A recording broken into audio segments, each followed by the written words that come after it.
दिगंबर मुनीनाथ सांस्कृतिक मंडळाच्या वतीने साजऱ्या करण्यात येणाऱ्या श्री दिगंबर मुनीनाथ महाराज यांची 50व्या पुण्यतिथी महोत्सव समितीच्या अध्यक्षपदी श्री नागार्जुन कुसूरकर तर सेक्रेटरीपदी ॲडव्होकेट मुनीनाथ करमपुरी यांची निवड करण्यात आली आहे। श्री दिगंबर मुन्ना सांस्कृतिक मंडळाची बैठक श्री दिगंबर मुनी सांस्कृतिक मंडळाची बैठक 12 मार्च 2026 रोजी सायंकाळी 7 वाजता श्री सुशीलम्मा मठ कुचननगर येथे संस्थापक अध्यक्ष विष्णू करमपुरी महाराज यांच्या अध्यक्षतेखाली व श्रीनिवास चिलवेरी, श्रीनिवास कुसूरकर, नागनाथ करमपुरी, यमुना पिस्का यांच्या प्रमुख उपस्थितीत घेण्यात आली।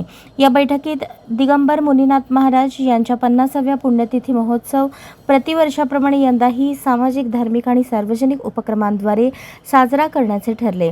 सदर पुण्यतिथी महोत्सव पारंपरिक आणि शांततेने पार पाडण्यासाठी उत्सव समितीची स्थापना करण्यात आली। उत्सव समितीचे पदाधिकारी याप्रमाणे: अध्यक्ष नागार्जुन कुसूरकर, उपाध्यक्ष श्रीकांत कुसूरकर, विशाल चिलवेरी, कार्याध्यक्ष विक्रम करमपुरी, सेक्रेटरी ॲडव्होकेट मुनीनाथ करमपुरी, सह सेक्रेटरी दिनेश पिस्का, कार्यकारी मंडळ अक्षय नंदाल, प्रदीप चिलवेरी, रेणुका येरगुंटला, प्रियंका कुसूरकर, पवित्रा करमपुरी, जयश्री कुसूरकर, रेखा आडकी, अनुसया करमपुरी, सुनीता करमपुरी आणि सल्लागार मुन्नी मादास, दशरथ नंदाल, श्रीनिवास बोगा, विष्णू चिलका, गुरुनाथ कोळी आणि पूर्व भागातील सर्व नगरसेवक यांची निवड करण्यात आली आहे। अशाच नवनवीन अपडेटसाठी जनता राज्य न्यूज चॅनलला सबस्क्राईब करा, लाईक करा आणि शेअर करायला विसरू नका।